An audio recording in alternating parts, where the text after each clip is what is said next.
بسم اللہ الرحمن الرحیم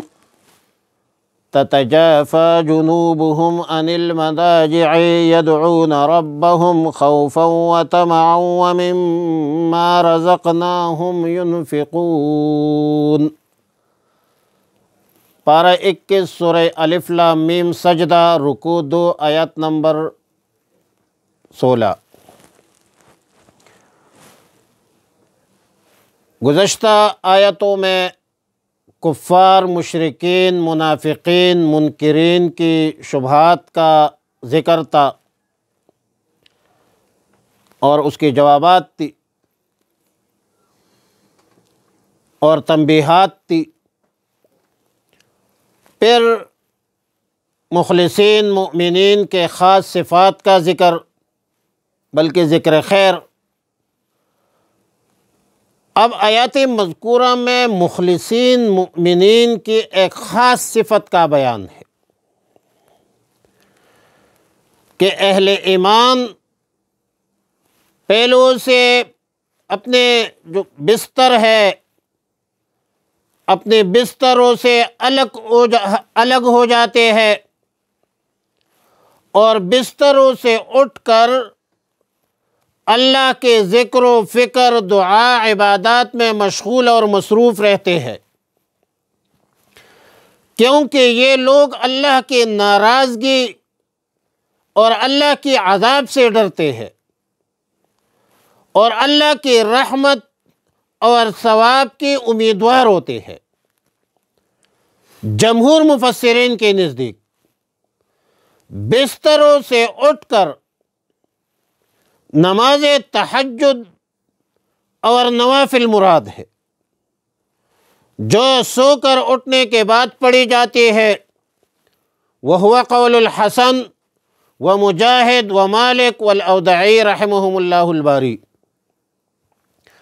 مسند احمد میں، ترمذی شریف میں، نسائی میں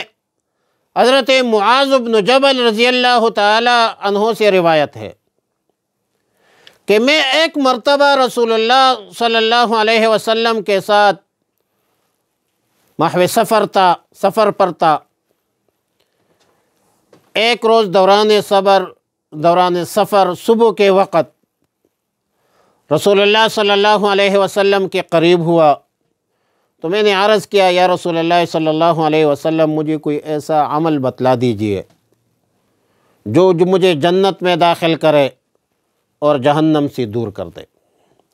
تو رسول اللہ صلی اللہ علیہ وسلم نے فرمایا کہ آپ نے تو بہت بڑا سوال کیا، مگر جس کے لیے اللہ تعالی آسان فرما دے تو اس کو وہ آسان ہوتی ہے، اور فرمایا وہ عمل یہ ہے کہ اللہ کی عبادت کرو، اعبد اللہ ولا تشرک بہ شیئا، اللہ کے ساتھ کسی کو شریک مت بناؤ، وَأَقِیمُوا الصَّلَاةَ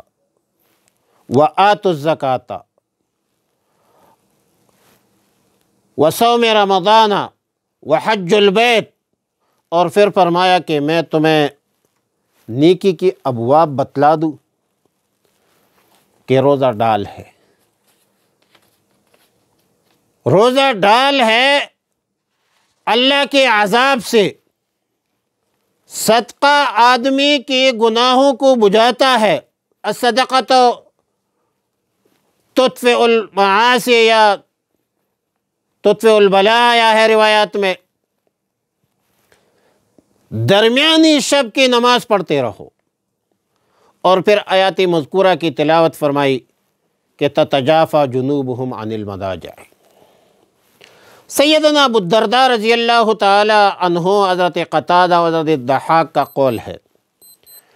کہ پہلو کے بستروں سے الگ ہو جانے کی یہ صفت ان لوگوں پر صادق آتی ہے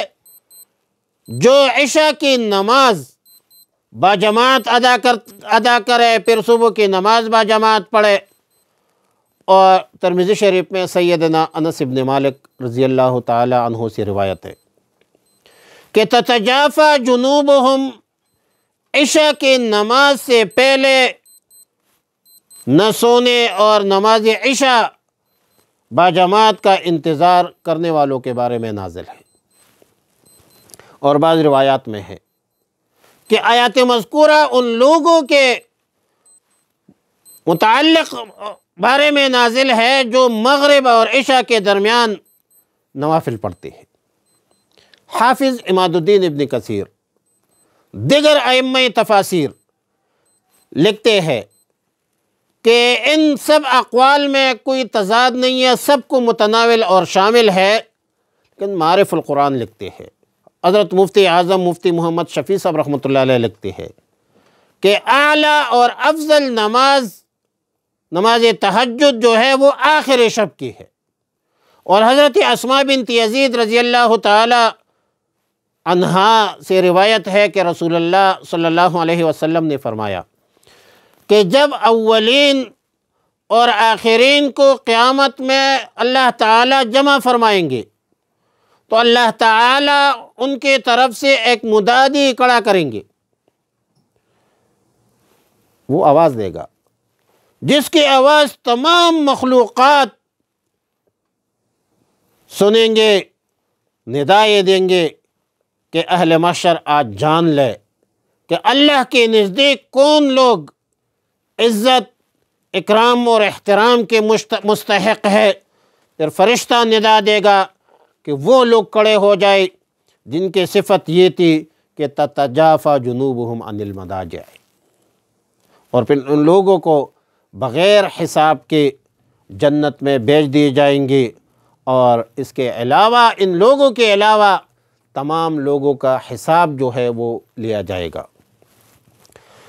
تتجافی جنوبہم الگ رہتے ہیں ان کے پہلو عن المضاجع ان کے خوابگاہوں میں سے، یدعون ربہم پکارتے ہیں اپنے رب کو، خوفاً ڈرتے ہوئے، وطمعاً اور امید رکھتے ہوئے، ومما رزقناہم ينفقون اور اس میں سے جو ہم نے دیا ہے، ينفقون خرچ کرتے ہیں، فی سبیل اللہ اللہ کے راستے میں، لِإِعْلَاءِ کلمۃ اللہ اللہ کے دین کے سربلندی کے خاطر اپنا مال خرچ کرتے ہیں، صرف کرتے ہیں۔ وصلی اللہ علی النبی الامی الکریم۔